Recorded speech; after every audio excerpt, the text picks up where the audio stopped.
സംസ്ഥാന സർക്കാരിന്റെ 5 സാമൂഹ്യ സുരക്ഷാ പെൻഷനുകളായ വാർദ്ധക്യകാല വിധവ ഭിന്നശേഷി പെൻഷനുകൾ, കർഷക തൊഴിലാളി അവിവാഹിത പെൻഷനുകൾ, ഇതിനു പുറമെ ക്ഷേമനിധി ബോർഡുകൾ വഴി 1600 രൂപ വീതം ലഭിക്കുന്ന ഗുണഭോക്താക്കൾ എന്നിവർക്ക് സംസ്ഥാന സർക്കാരിന്റെ ഭാഗത്തു നിന്നുള്ള സുപ്രധാന അറിയിപ്പുകളെത്തി.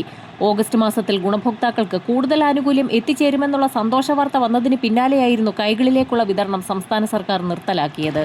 കൈകളിൽ തുക സ്വീകരിക്കുന്ന ഗുണഭോക്താക്കൾക്ക് ഓഗസ്റ്റ് മാസം കൂടി കൈകളിൽ തന്നെ തുക എത്തിച്ചേരുമെങ്കിലും സെപ്റ്റംബർ, ഒക്ടോബർ തുടങ്ങിയ മാസങ്ങളിൽ ഗുണഭോക്താക്കൾക്ക് ബാങ്ക് അക്കൗണ്ട് വഴിയാകും പെൻഷൻ തുക വിതരണമെന്ന് സംസ്ഥാന സർക്കാർ കഴിഞ്ഞ ദിവസം ഉത്തരവ് പുറപ്പെടുവിച്ചിരുന്നു. എന്നാൽ നിലവിൽ അക്കൗണ്ട് പോലും എടുത്തിട്ടില്ലാത്ത, ബാങ്കിലോ ATM-ലോ പോകാൻ ബുദ്ധിമുട്ടുള്ള ഗുണഭോക്താക്കളെ സംബന്ധിച്ചിടത്തോളം ഈ തീരുമാനം തീർത്തും ആശങ്ക ഉയർത്തുന്ന ഒന്നാണ്. നടപടികൾ കൃത്യമായി പൂർത്തിയാക്കാൻ കഴിയാതെ വരുന്ന സാഹചര്യത്തിൽ ആ മാസങ്ങളിലെ പെൻഷൻ തുക മുടങ്ങുമോ എന്നുള്ള ആശങ്കയാണ് ഉയരുന്നത്. എന്നാൽ ഈ സാഹചര്യത്തിൽ പ്രതിപക്ഷം ശക്തമായി രംഗത്തെത്തിയിരിക്കുകയാണ്. ക്ഷേമ പെൻഷൻ നേരിട്ട് അക്കൗണ്ടിലെത്തിക്കാൻ കേന്ദ്ര നിർദ്ദേശമുണ്ടെന്നുള്ള UDF സർക്കാരിന്റെ വാദം കഴമ്പില്ലാത്തതാണെന്നും മുൻപും ഇത്തരം നിർദ്ദേശം കേന്ദ്രം മുന്നോട്ട് വെച്ചിരുന്നെങ്കിലും അതിന് വഴങ്ങാതെ LDF സർക്കാർ പെൻഷൻ വീടുകളിൽ ഉൾപ്പെടെ കൃത്യമായി എത്തിച്ചിരുന്നു എന്നും പ്രതിപക്ഷം ആരോപിച്ചു. ആ സംവിധാനം UDF സർക്കാരിനും തുടരാവുന്നതേയുള്ളൂ. അത് ചെയ്യുന്നില്ലെന്ന് മാത്രമല്ല, കേന്ദ്ര സർക്കാരിനോടുള്ള വിധേയത്വം മൂലം യാഥാർത്ഥ്യം മറച്ചുവെച്ച് പാവപ്പെട്ട പെൻഷൻകാരെ പറ്റിക്കുകയുമാണെന്നും ഡയറക്ട് ബെനിഫിറ്റ് ട്രാൻസ്ഫർ സംബന്ധിച്ച നിർദ്ദേശം പാലിച്ചില്ലെങ്കിൽ കേന്ദ്ര സർക്കാർ നൽകുന്ന സാമ്പത്തിക സഹായം നഷ്ടപ്പെടുമെന്നാണ് സംസ്ഥാന സർക്കാർ ഉത്തരവിൽ പറയുന്നതെന്നും കേന്ദ്ര സർക്കാരിന്റെ DBT നിർദ്ദേശം 2022-23 വർഷങ്ങളിലും വന്നിരുന്നു എന്നും എന്നാൽ LDF സർക്കാർ DBT സംവിധാനം നടപ്പിലാക്കിയില്ല എന്നും അത് സാധാരണക്കാരായ ജനങ്ങളെ കൂടുതൽ ബുദ്ധിമുട്ടിക്കുമെന്നും പ്രതിപക്ഷ നേതാവ് ശക്തമായി തന്നെ സഭയിൽ ആരോപിച്ചു. സാമൂഹ്യ സുരക്ഷാ വയോജന പെൻഷനുകൾ വാങ്ങുന്നത് 51 ലക്ഷത്തിലേറെ പേരാണ്.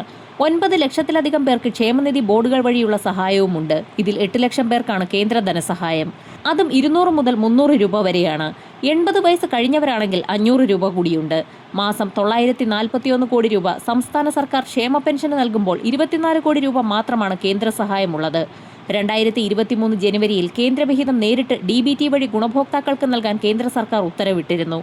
8 ലക്ഷം പേർക്കും കേന്ദ്രവിഹിതം ബാങ്ക് അക്കൗണ്ട് വഴി നൽകാൻ ഏർപ്പാടുണ്ടാക്കുകയും ക്ഷേമ പെൻഷൻ വീട്ടിലെത്തിക്കുന്നത് LDF സർക്കാർ തുടരുകയുമായിരുന്നു.